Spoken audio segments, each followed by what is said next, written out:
एक तरफ लिखा है झूठ बोल दिया तो पूरी उम्र के लिए नाअहल है, दूसरी जानिब कत्ल कर दिया, गद्दारी कर दी तो भी कुछ अरसे बाद वापस आ जाएगा। हम एक बुनियादी उसूल कायम करना चाहते हैं, जातियात में नहीं जाएंगे। सुप्रीम कोर्ट के जजेस के आर्टिकल 62(1)(f) के तहत सियासतदानों की ताहयात नाअहली से मुताल्लिक केस की समाअत के दौरान रिमार्क्स। चीफ जस्टिस ने कहा उनकी राय में असल आइन और बाद की तरामीम में तजाद हो तो असल पर इन्हिसार करना चाहिए। वो मुंतखब नुमाइंदों की कानून साजी पर इन्हिसार करेंगे, न कि डिक्टेटर की। चीफ जस्टिस ने जहांगीर तरीन के वकील मखदूम अली खान से सवाल किया कि क्या जजेस को घर भेजने वाला, आइन शिकनी करने वाला अच्छे किरदार का हो सकता है? क्या ज़ाउलक को सब मुआफ है? मखदूम अली खान ने कहा कि ज़िया के बारे में तो फैसला आखिरत में होगा। चीफ जस्टिस ने कहा कि सितम ज़रीफ़ी है कि आइन के तहफ़्फ़ुज़ की कसम खाकर आने वाले खुद आइन तोड़ दें, फिर ये तरमीम करें। समाअत के दौरान अटॉर्नी जनरल ने इस्तदा की कि अदालत ताहयात नाअहली के फैसले का दोबारा जायजा ले। वो इलेक्शन एक्ट की तायीद करेंगे क्योंकि ये वफाक का बनाया गया कानून है।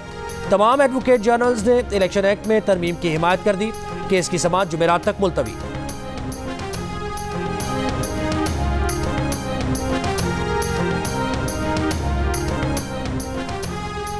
एतजाज़ अहसन की दरख्वास्त में सियासत झलक रही है। फर्रुख हबीब, सदाकत अब्बासी वगैरह सब सियासी वर्कर्स हैं। क्या शेख रशीद को मासूम अफराद की फहरिस्त में शामिल करें? आपकी पूरी दरख्वास्त एक सियासी जमात के गिर्द घूमती है। पीपल्स पार्टी या मुस्लिम लीग नून का जिक्र नहीं किया। लापता अफराद का केस संजीदा नौयत का है, इसे सियासी मकासद के लिए इस्तेमाल करने, अदालत का मजाक बनाने की इजाज़त नहीं देंगे। चीफ जस्टिस पाकिस्तान का एतजाज़ अहसन के वकील शुएब शाहीन से मुकालमा। जबरी गुमशुदगी के केस में सवाल किया मुतीउल्लाह जान किस हुकूमत में गायब हुए थे? शुएब शाहीन ने जवाब दिया मुतीउल्लाह के गायब होने के वक्त PTI की हुकूमत थी। जस्टिस काजी फायज ईसा ने कहा सिर्फ एक सहाफ़ी का जिक्र किया, पिक एंड चूज क्यों कर रहे हैं? सहाफ़ी जब अपने खिलाफ जबर पर दरख्वास्त लाए तो आपने मुखालफत की। मान लें आपने तफरीक से काम लिया। इस मसले पर आमना जंजुआ को सुनेंगे, उन्होंने कभी तफरीक नहीं की। अदालत ने आइंदा समाअत पर अटॉर्नी जनरल को तलब कर लिया। केस की समाअत कल तक मुलतवी।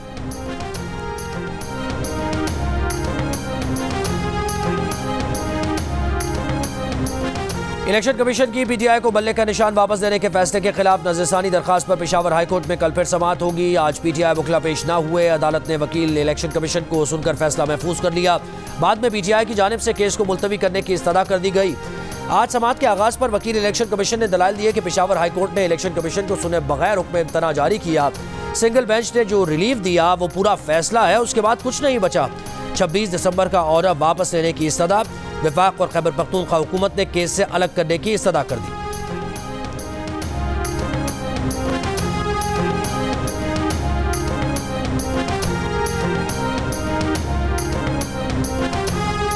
अदलिया अगर हमारे पार्टी निशान को बहाल नहीं करती तो हमें किसी भी निशान पर इलेक्शन लड़ने दें। हम किसी सूरत इलेक्शन का बायकॉट नहीं करेंगे। हम अंडर 18 और अंडर 19 टीम के साथ भी लड़ेंगे।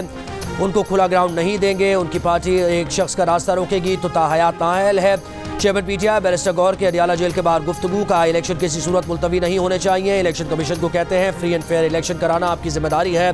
एक पार्टी को सिंगल आउट करके निकाला जाए तो जमहूरियत का नुकसान होगा। मानी PTI ना मुआश देख सके, ना मुल्क का निज़ाम ठीक हुआ और ना पाकिस्तान के दोस्तों का एतमाद रहा। मुल्क को IMF के हवाले कर दिया गया। JUI सरबरा मौलाना फजल रहमान की डेरा इस्माइल खान में मीडिया से गुफ्तगू। कानून लीग ने तरक्की दी, उनके साथ ताउन के लिए तैयार है। पहले भी एक दूसरे के साथ इलेक्शन लड़ते रहे हैं।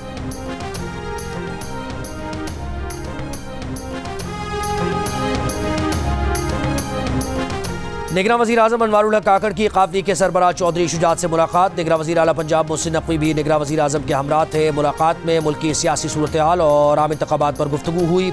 निगरान वज़ीर आज़म ने कहा कि चौधरी शुजात पाकिस्तान के मोतबर सियासतदान हैं, उनकी खैरियत दरियाफ्त करने आए थे। उन्होंने हमेशा रवादारी और वफायमत की सियासत की।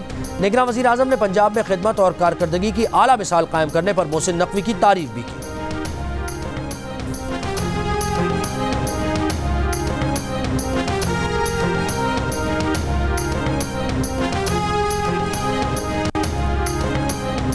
सजा याफ्ता अफराद की 10 साला नाअहली बहाल करने की अपील पर नैब को इस्लामाबाद हाईकोर्ट से फौरी रिलीफ न मिल सका। नैब के सजा याफ्ता अफराद की 10 साला नाअहली कम करके 5 साल करने के फैसले के खिलाफ नैब की अपील 4 जनवरी के लिए मुकर्रर कर दी गई।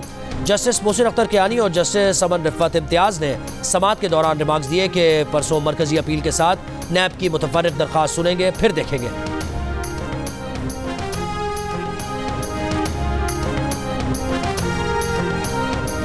कोयटा में लड़कियों की नाजेबा वीडियो बनाने के 2 मुल्जिमान बरी करने का हुक्म। कोयटा के सेशन जज की अदालत ने करार दिया कि इस्तिगासा वीडियो स्कैंडल केस में मुकदमे को साबित नहीं कर पाई।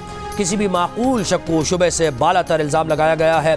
अपील कुरंदगान केस में इल्ज़ाम से बरी हैं। ट्रायल कोच का नाक़िस फैसला काबिल एतमाद नहीं है।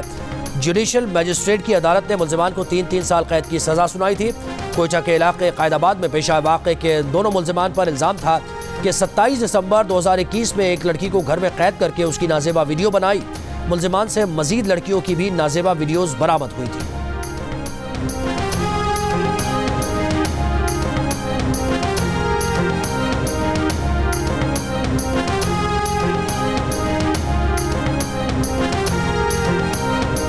कराची सिटी कोर्ट से हसन न्याजी को फरार कराने के केस में जुडिशल मजिस्ट्रेट जुनूबी ने अली जैदी और हलीम आदिल शेख पर फर्द जुर्म आयद कर दी। दोनों मुल्जिमान का सियात जुर्म से इनकार। अदालत ने आइंदा समाअत पर केस के गवाहान को तलब कर लिया। मुल्जिमान पर हसन न्याजी को सिटी कोर्ट से फरार कराने का इल्जाम है।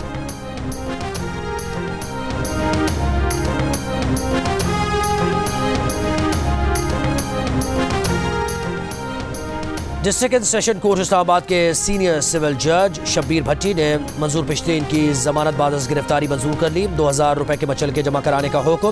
पुलिस ने थाना तरनौल में दर्ज मुकदमे का रिकॉर्ड अदालत में जमा करवाया। अदालत ने फरीकैन के दलाल सुनने के बाद मंजूर पिश्तीन की दरखास्त जमानत बाद गिरफ्तारी मंजूर की। पाकिस्तान स्टॉक एक्सचेंज में कारोबार में तेजी के बाद मंदी। कारोबार के दौरान 100 इंडेक्स 65,000 अबूर कर गया। फिर 312 पॉइंट्स कमी के बाद 64,349 पॉइंट्स पर बंद हुआ।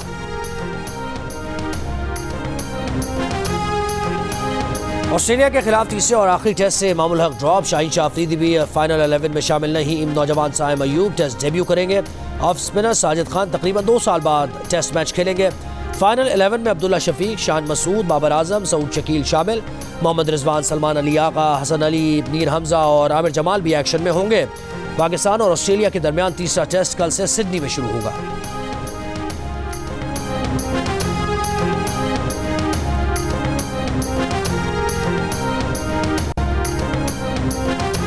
और टोक्यो के एयरपोर्ट के रनवे पर जापानी एयरलाइन के तैयारे में आग लग गई। तैयारा लैंडिंग के बाद एयरपोर्ट पर मौजूद कोस्ट गार्ड्स के तैयारे से टकरा गया। तैयारे में मौजूद 367 मुसाफिरों को बाहिफाजत निकाल लिया गया। एयरपोर्ट के तमाम रनवेज को परवाज़ों के लिए बंद कर दिया गया।